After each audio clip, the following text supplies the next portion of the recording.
I woke up certain that something had bitten me.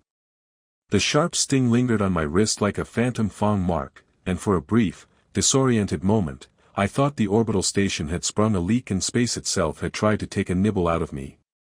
Then the alarm klaxon howled overhead, announcing not my imminent death but the cafeteria's closing shift. So much for suspense. I wasn't bleeding out into the vacuum. I was just late for dinner. Again.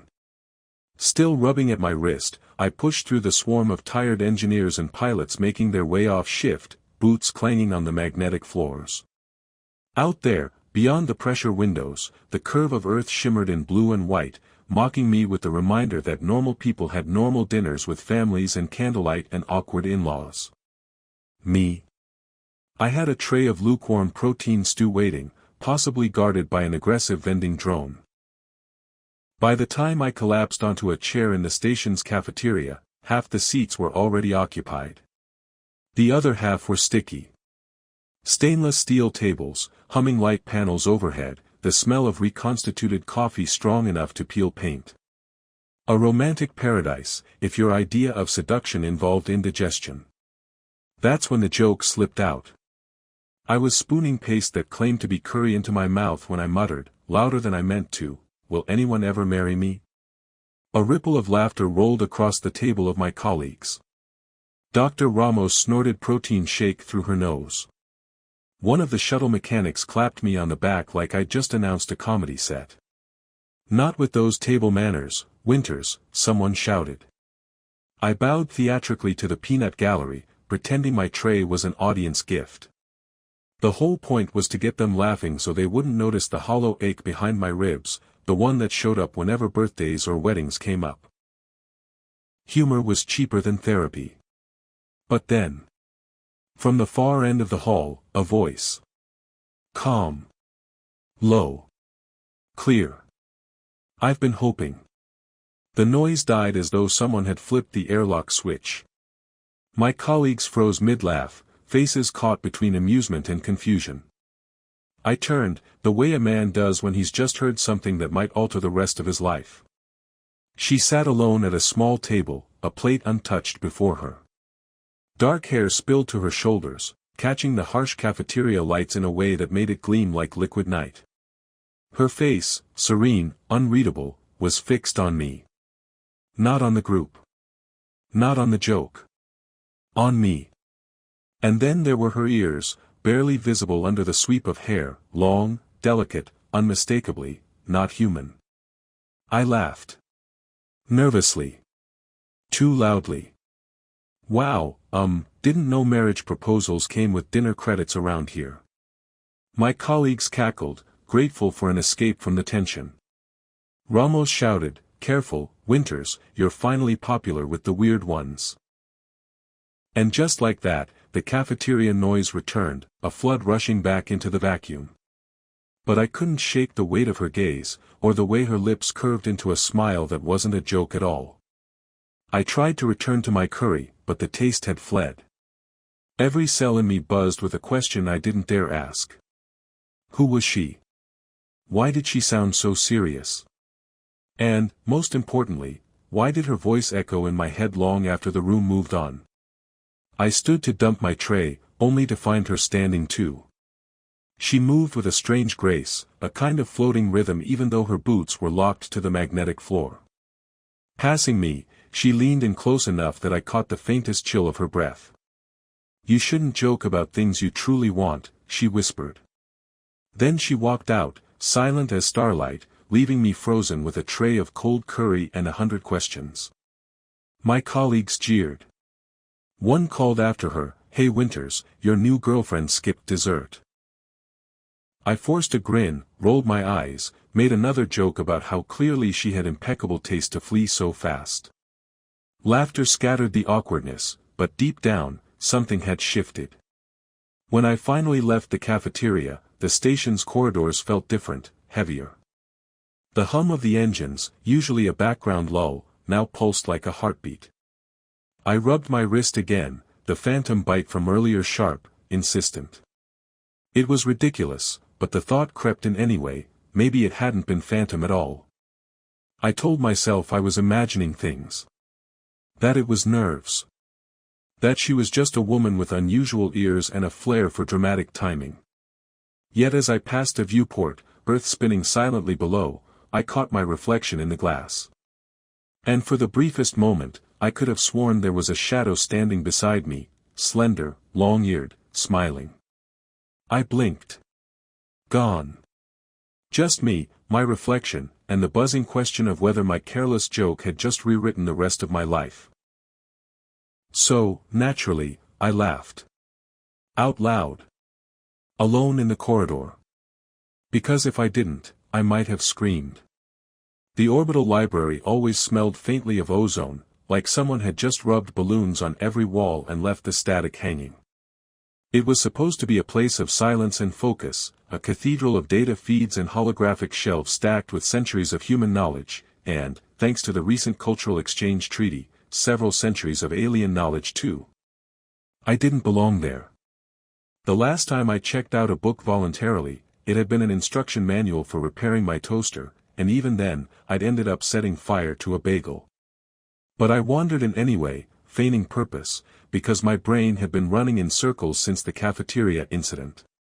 My colleagues had already moved on, probably betting rations on how long it would take before I made a fool of myself in front of the long-eared mystery.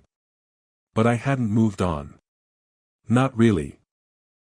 You don't just shrug off a stranger telling you they've been hoping to marry you. Especially when they looked like that, spoke like that, and made your pulse hammer against your ribs in a way you couldn't laugh away. And then there she was.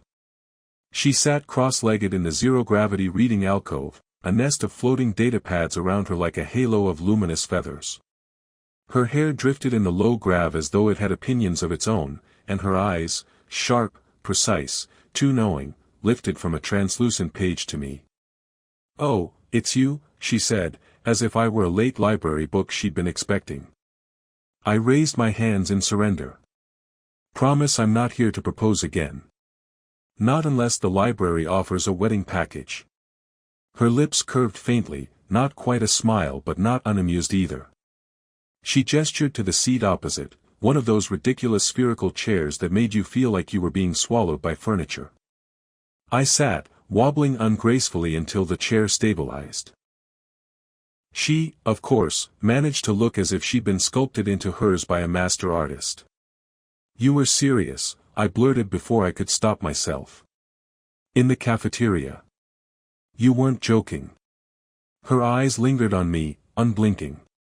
"You make many jokes, Eli Winters. But some things should not be spoken without weight." I blinked. "So, marriage proposals fall into the category of things not to be joked about?"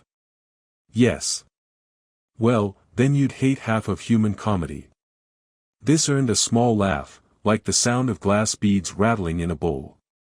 She reached out, tapped a hovering datapad, and the display shifted to some script I couldn't decipher. Curved symbols, delicate strokes, like calligraphy done by starlight. "Xenolinguistics," she explained when I tilted my head. "My official assignment. I study the humor of different species. Humor is a kind of map. It shows where minds bend." I stared. "Wait, you're studying jokes?" She tilted her head, ears peeking from her hair like crescent moons. "Not only jokes. Irony. Wordplay. Misunderstanding.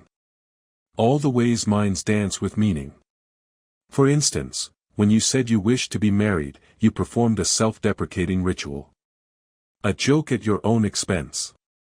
"Ritual is a strong word," I said. "I'd call it desperation disguised as comedy." "Same pattern," she replied evenly. But then I answered. "And now you cannot stop orbiting me." I opened my mouth, then closed it. She was right, which was annoying. "Look, you caught me off guard, okay? Most of the women I talk to either laugh at me or ask me to get out of the way of the coffee dispenser. You're different." "Different," she repeated, tasting the word like it was a flavor. "That is the human code for unusual, mysterious, possibly dangerous." I was going for mysterious. Let's not leap straight to dangerous. Ah. Then I will be mysterious. The datapads drifted slowly between us, glowing faintly, each one filled with alien symbols I couldn't hope to read. I tried to peek at one upside down, squinting. That one, I said, pointing. What does it say? Her eyes twinkled. It says, do not let the human know he is upside down. I craned my neck, confused, before realizing she was joking. She smirked, victorious. See? Humor. A map. I groaned. Great, so not only do you terrify me with cryptic proposals, but you also beat me at my own game. I do not play games, she said softly, though there was warmth in it. But I understand them. Silence stretched for a moment, filled only by the soft hum of the station and the occasional flicker of a datapad. Then I leaned forward. All right, mystery woman. Tell me your name. You've got me chasing you through libraries and cafeterias, you may as well give me that. She studied me, as if weighing whether a name was a gift or a trap. Finally, she said, Surana. I repeated it under my breath. It tasted old. Elegant. Too heavy for casual small talk. Surana, I said. So, Surana, are you always this, unsettling? Her ears twitched faintly. Only with humans who joke about what they truly want. I laughed, but it sounded thin. Because underneath the humor, her words carried something else, something I couldn't name. And as I stood later, thanking her for the lesson in alien comedy, I caught her watching me with an expression that made my heart stumble. It wasn't curiosity. It wasn't amusement. It was hope. And that terrified me more than any phantom bite ever could. The lounge floated like a bubble of neon stitched to the outer ring of the station. From outside, through the viewport corridors, you could see it pulsing faintly, the way a deep-sea creature glows in the dark to say, I'm either beautiful or poisonous, come closer and find out. Inside, low gravity meant chairs drifted like jellyfish and drinks came in sealed globes you had to chase with your lips. This was not my natural habitat. I was a man who once managed to spill water in 0G and somehow end up wetter than the glass. But Surana was there, waiting. She didn't float awkwardly or fumble with her drink like the rest of us. No, she moved like gravity itself was optional, like she could rewrite physics whenever she got bored. Which, to be fair, might have been true. You look uncomfortable, she said as I struggled to wedge myself into a drifting stool that had all the stability of a drunk seahorse. Me? No, I always flail like an overturned turtle. It's part of my charm. I reached for the drink bubble floating near me, missed, and nearly headbutt the bartender drone. See? Smooth. Her lips quirked. You are endearing when you nearly suffocate yourself. Glad to know I'm someone's idea of entertainment. I finally caught the drink, a glowing sphere that shimmered like liquid starlight. So, what is this anyway? Oxygen, she said. Regular oxygen. Flavored. With helium. I blinked. You mean I'm paying 20 credits to inhale party balloons? Party balloons do not make you laugh in 3 languages at once. I took a sip, if you can call clumsily pressing your mouth against a wobbling orb a sip, and immediately started giggling like an idiot. My voice squeaked up an octave. Okay. Fine. Worth it. She tilted her head, ears twitching slightly. Do humans always intoxicate themselves with ridiculous substances? Yes. That's basically our whole history. Alcohol, coffee, social media, I waved a hand. Half of human innovation is just us trying to get a buzz in increasingly creative ways. She leaned closer, eyes glimmering with amusement. And love? That threw me. I coughed, nearly snorting helium oxygen back up my nose. Love? That's less about getting a buzz and more about surviving the crash afterward. Her smile sharpened. You joke again. I joke to survive. It's a coping mechanism. If I stopped, you'd see how awkward I actually am. Perhaps I already see. The bartender drone drifted by, whistling some tinny imitation of jazz, and dropped a tray of glowing cubes at our table. Surana plucked one up with delicate fingers and pressed it to her lips. It dissolved instantly, leaving a faint shimmer on her mouth. I said, watching. What was that? Stellar radiation, condensed. She licked the last trace from her lips. Filtered through crystal. Harmless to you. Necessary for me. I tried not to gape. So you, snack on stars. Do not say it that way, she said, though her eyes sparkled. Sorry. You, dine delicately on celestial phenomena. She gave a soft laugh, like glass breaking gently. Better. Around us, the lounge buzzed with aliens. A cluster of six-legged traders argued over holographic contracts. Two insectoid musicians strummed instruments that sounded like collapsing suns. In the corner, a human and a reptilian creature were locked in a heated round of quantum chess, pawns phasing in and out of existence. The whole place was alive with strangeness, but somehow, sitting across from Surana, the oddest thing was how normal it felt. So, I said after a while, about the cafeteria thing. When you said you'd been hoping. She stopped me with a glance. Do you always analyze every word spoken to you? Yes. It's how I make sure people don't secretly hate me. Then you must be exhausted. Constantly. She leaned forward, studying me in a way that made the air between us heavier. I said it because it was true. Humans speak in jest when they fear honesty. I do not fear it. My laugh came out thin. Yeah, but you gotta understand, from my perspective, that's terrifying. Because I do not lie. Because you don't soften things with nonsense. Humans, we pad everything. We say, let's get coffee, when we mean, I like you. We say, I'm fine, when we're falling apart.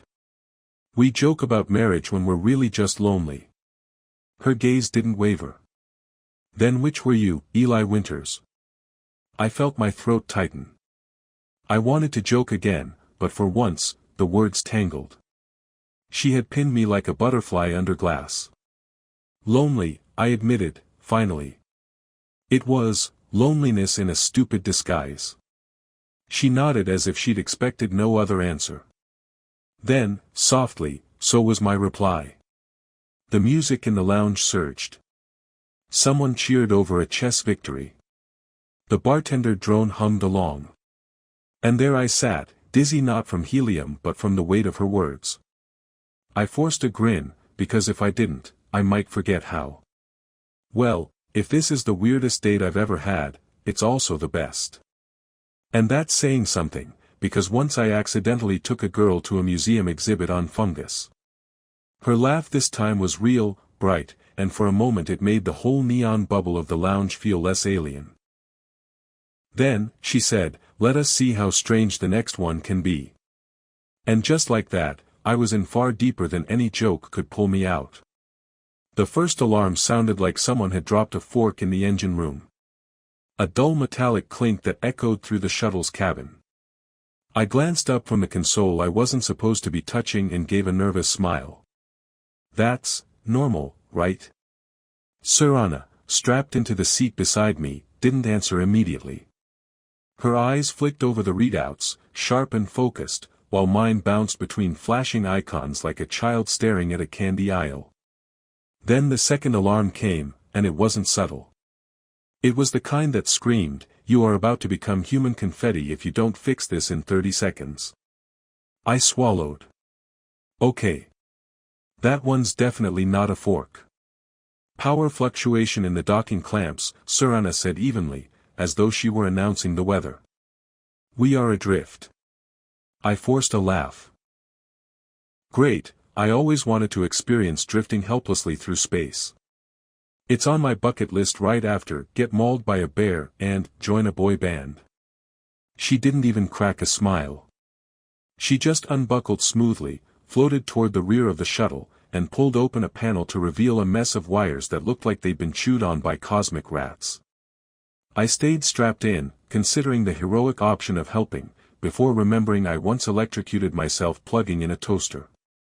The lights flickered, plunging us into stuttering darkness. Emergency strobes clicked on, bathing the cabin in red. Everything looked sinister, even Surana, her face sharp in the glow, her long ears catching the crimson light in a way that made her look less like a linguist and more like a predator out of some ancient myth. She didn't seem bothered. If anything, she looked alive. "This is fine," I muttered. "Totally fine. Just two people in a tin can between Earth and nowhere, with the universe trying to open us like sardines. A perfect first date sequel."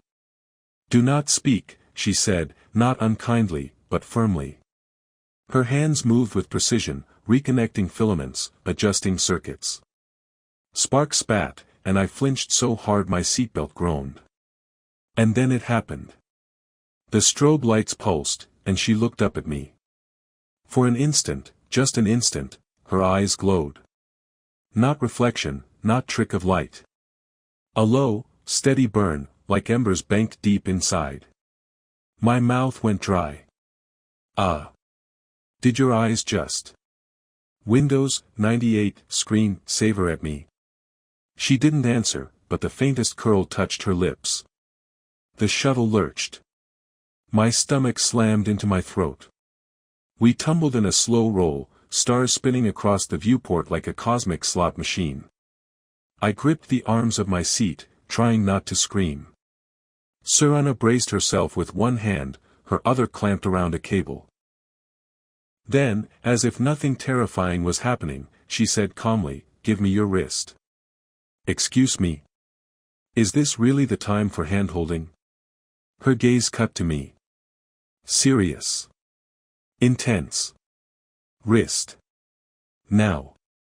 I offered it, trembling, half expecting her to slap a bandage on me or wire me into the system like a spare battery. Instead, she lifted my arm to her lips. And before I could process what was happening, I felt the press of her mouth against my skin. Not a kiss. Not exactly. Her teeth grazed me, just enough to make every nerve in my arm scream awake. I squeaked. "This isn't standard repair protocol, is it?" She closed her eyes, inhaling. "Warm," she whispered, barely audible over the alarms. "But not enough." My laugh cracked like static. "Well, I'm sorry for being nutritionally disappointing."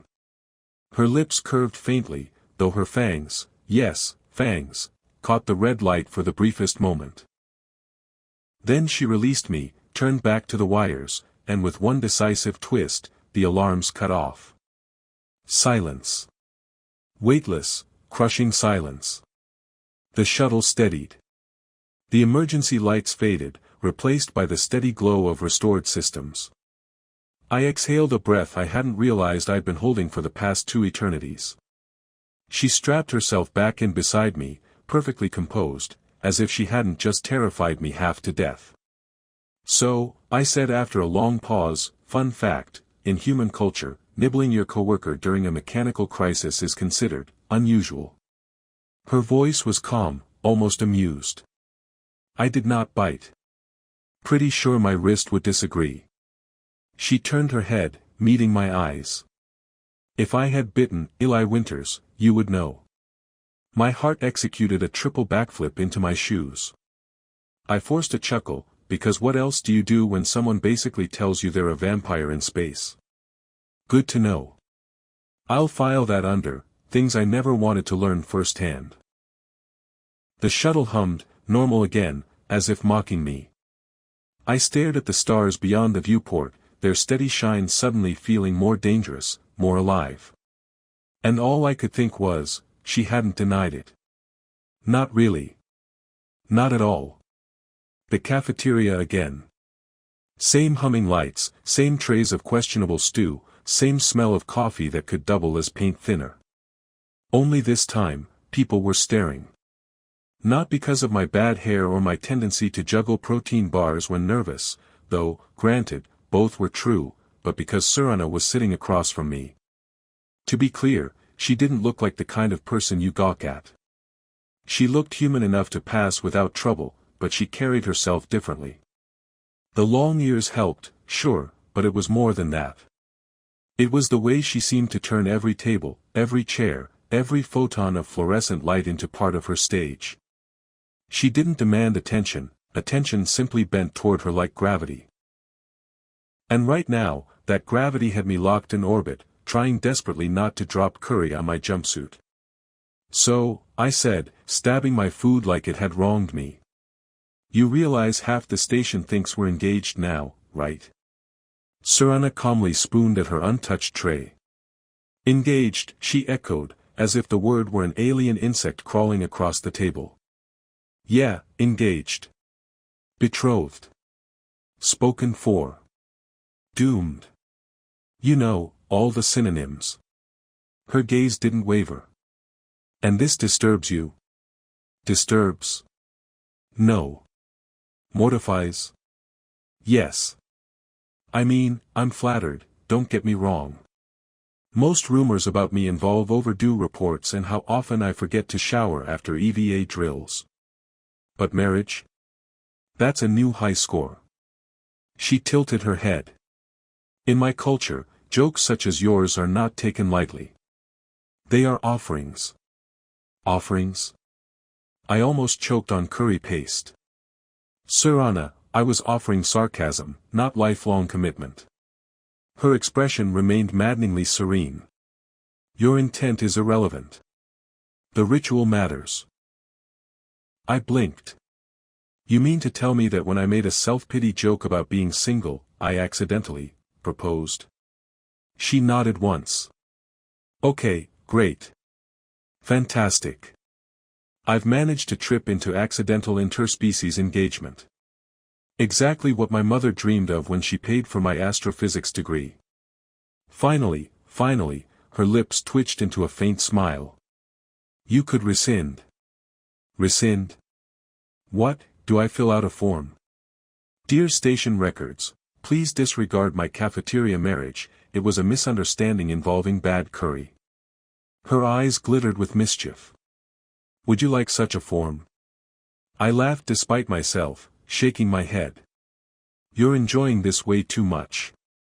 The table next to us erupted in laughter at some unrelated joke, but I felt all of it directed at me. People were whispering. One of the pilots actually gave me a thumbs up. I buried my face in my hands.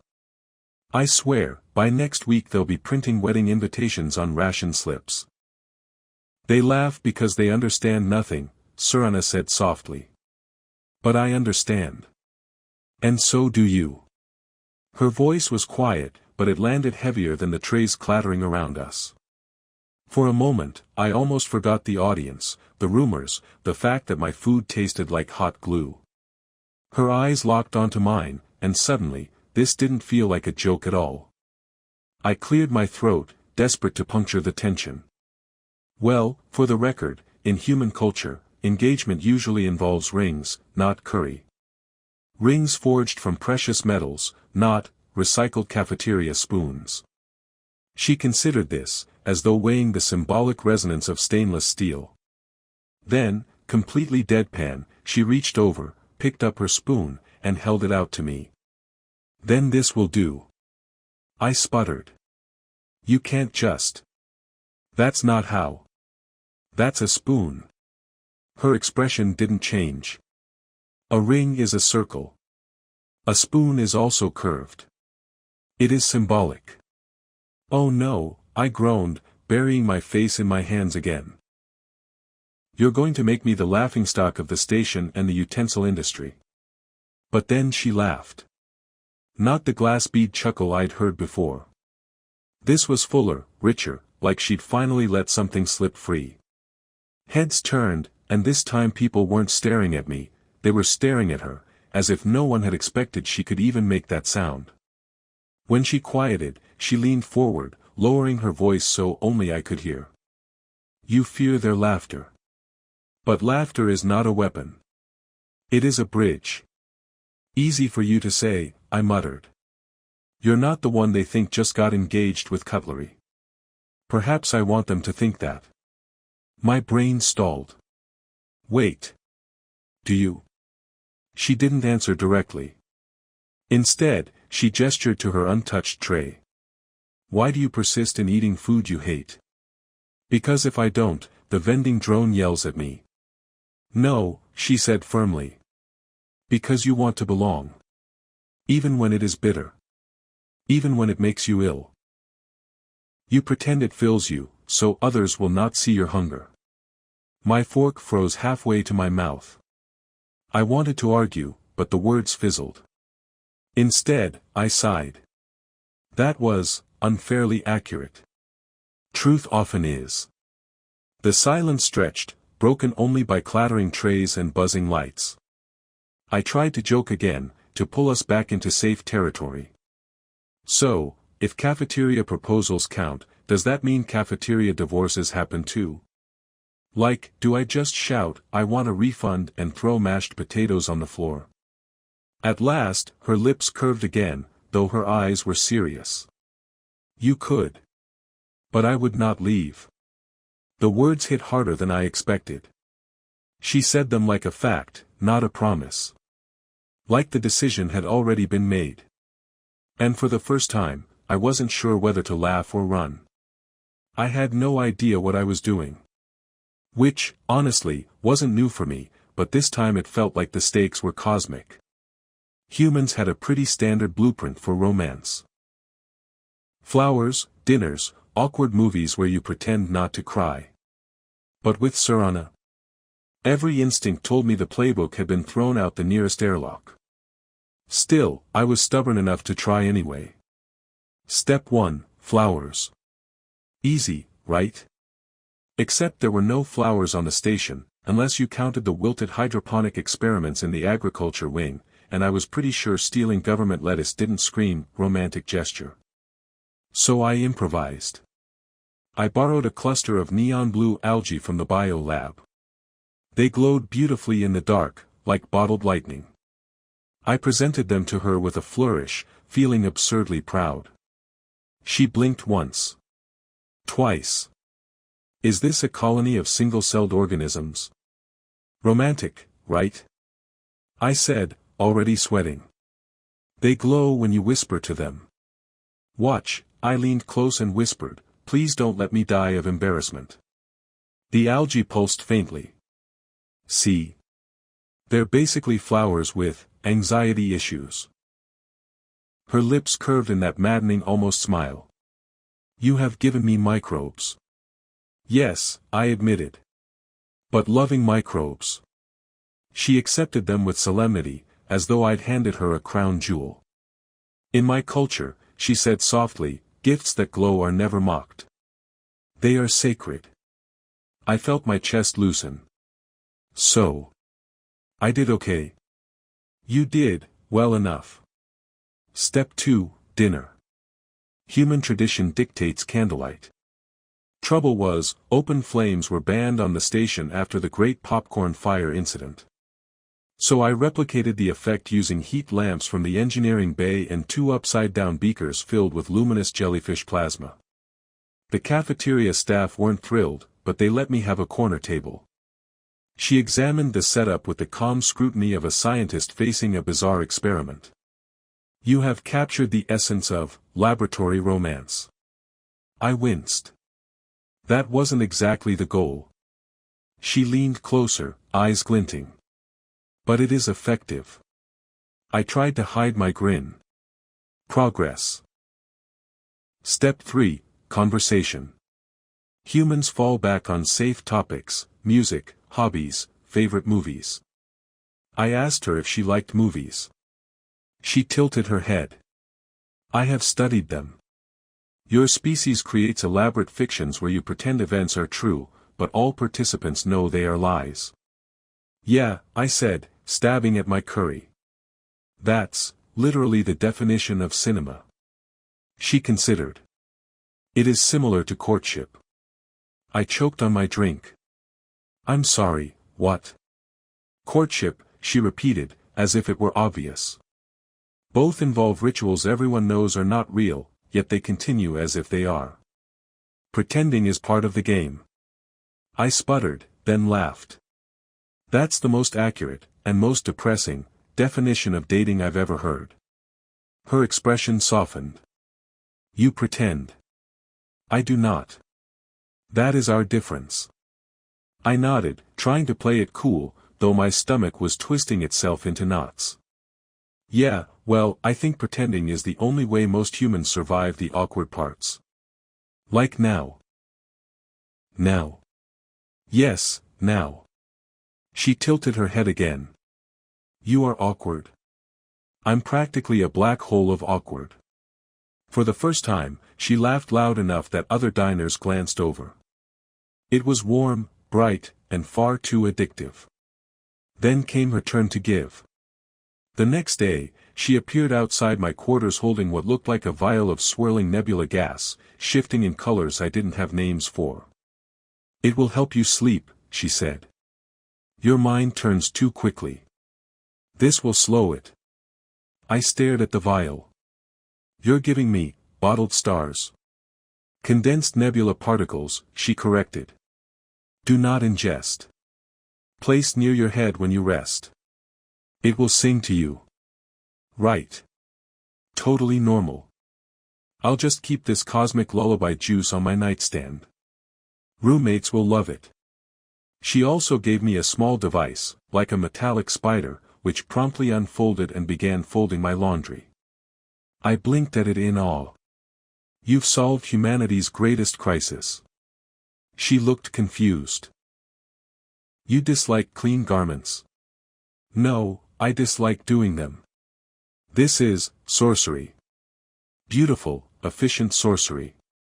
Her last gift came in the form of a sheet of paper that looked blank until she held it under the ultraviolet spectrum in the lab. Words bloomed across the surface, written in a language of curves and sigils. It is a poem, she explained. About gravitational longing. You cannot read it. But it means, I wait. My throat tightened.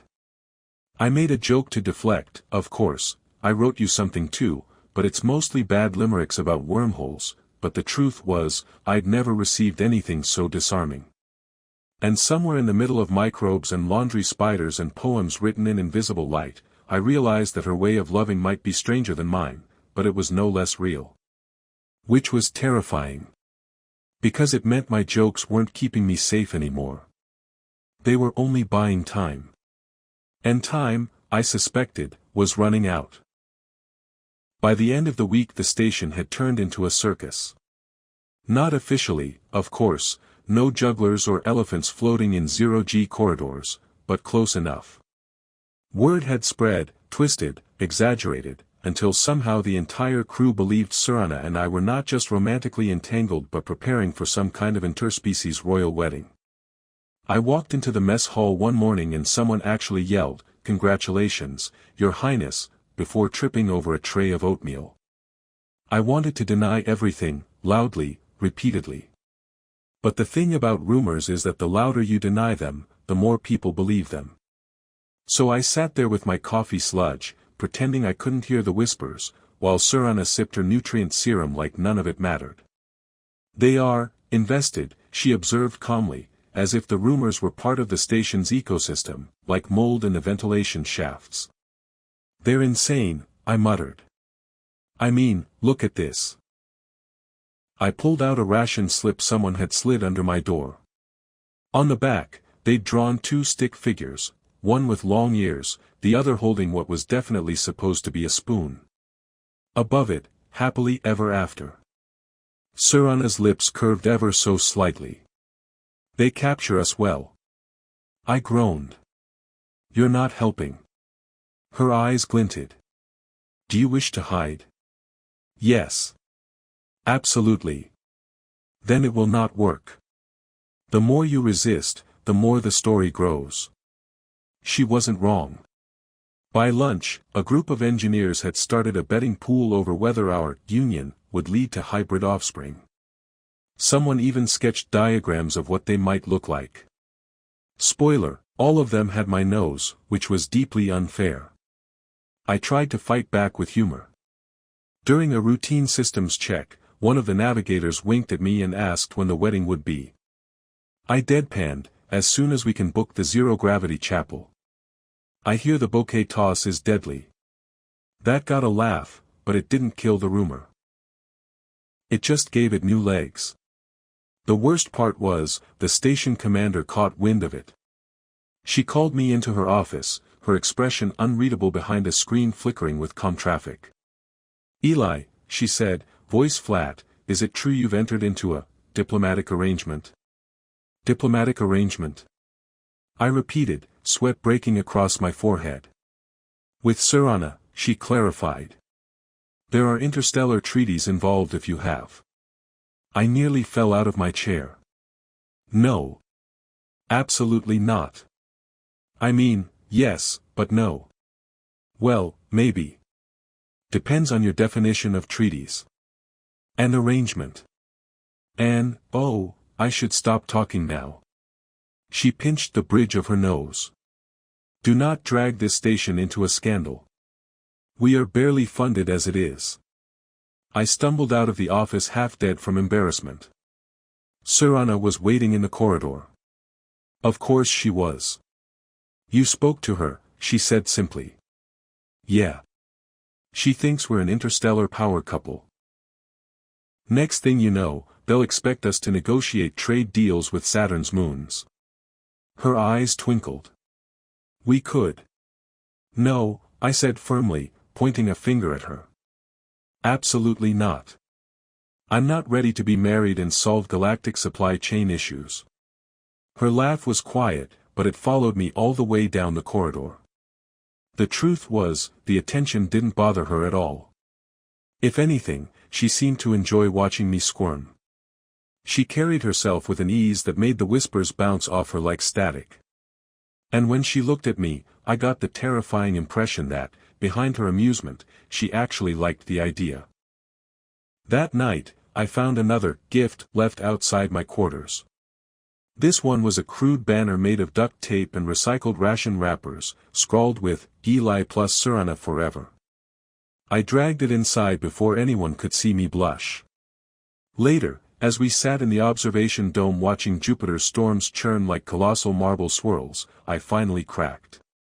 "Do you want them to believe this?" I asked. She didn't answer right away. She just stared at the clouds below, the way lightning stitched through them like threads of gold. At last, she said, "It is simpler when they laugh than when they ask questions. Laughter shields truth." I tilted my head. "That's kind of my strategy too." She glanced at me, her long ears catching the faint glow of the dome lights. "Then we are alike." That should have comforted me. It didn't. Because every time she smiled, every time she let slip a word like us or alike, the rumors felt less like a joke and more like prophecy. So I did the only thing I knew how to do. I cracked another joke. "If this keeps up, we'll have to register with the station as a small business. Eli and Sir, official providers of interstellar gossip." Her lips curved, and she whispered, "Profitable." I laughed, but my chest ached, because under the humor, I couldn't shake the thought, what if she actually meant it? And worse, what if I wanted her to? The announcement came over the intercom at precisely 1800 hours, "Attention all crew. Please assemble in the mess hall for an urgent station briefing. Attendance mandatory." The voice was our commander's, but I swore I could hear someone stifling laughter in the background. I had a bad feeling. The kind of bad feeling you get when you realize you've walked into a prank war you didn't sign up for. I trudged down the corridor, muttering to myself, only to find Sir already waiting at the entrance. She looked suspiciously serene. "You knew," I accused. Her expression was unreadable. "I suspected." The doors slid open. The mess hall had been transformed. Streamers of emergency tape hung from the ceiling, ration packs had been arranged into what I think was meant to be a wedding cake, and someone had reprogrammed the food dispenser to play an organ tune every time it spat out mashed potatoes. A banner stretched across the back wall, United Federations of Holy Matrimony. The crew erupted in cheers the moment we stepped inside. I froze, deer in headlights. Surana tilted her head, taking it all in like a biologist cataloging a rare bird. This, I said hoarsely, is a coup. The commander stood at the center, holding a data pad like it was a ceremonial book. Crewman Eli. Citizen Surana.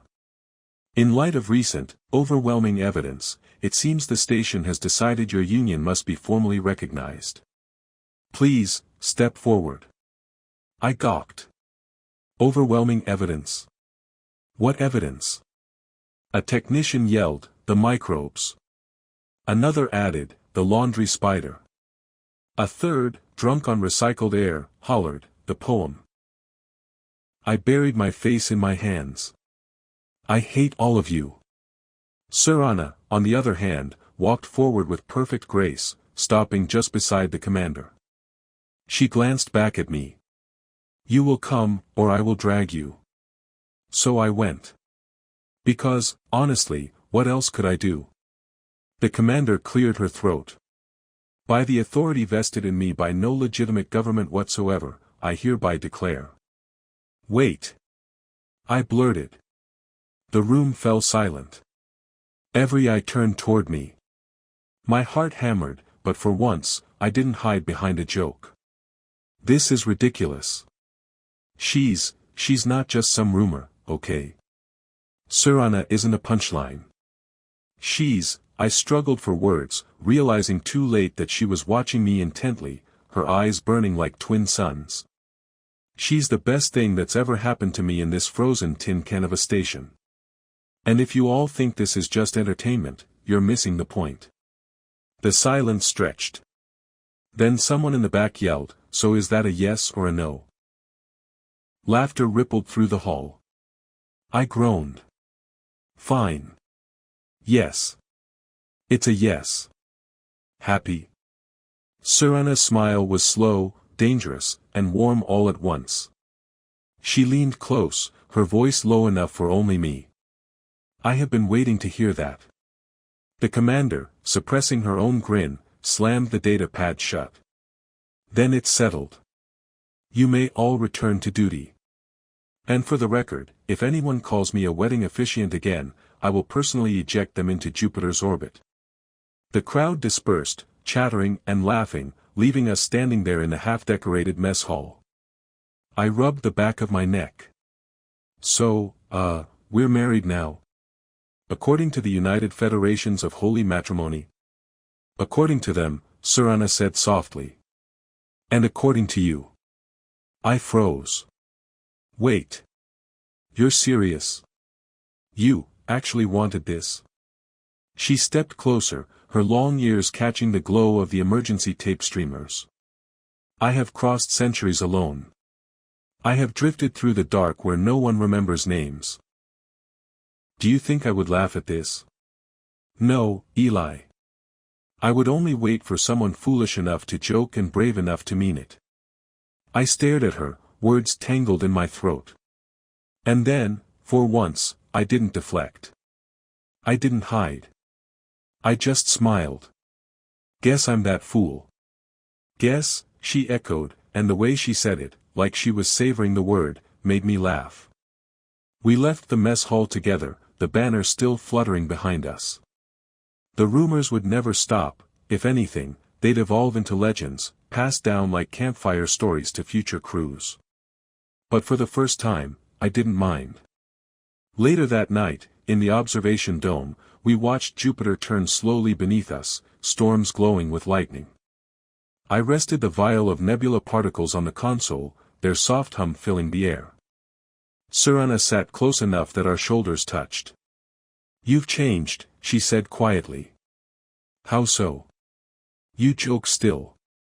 But not to hide. I considered that. She was right. Somewhere along the way, the jokes had stopped being shields and started being bridges. Yeah, I said, leaning back, letting the stars swallow me whole.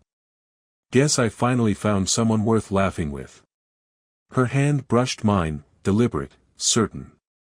And in that moment, with storms raging below and galaxies glittering above, I realized the truth. A single, reckless joke had unraveled the loneliness of two very different creatures and woven it into something new. Something alive. Something neither of us would ever let go,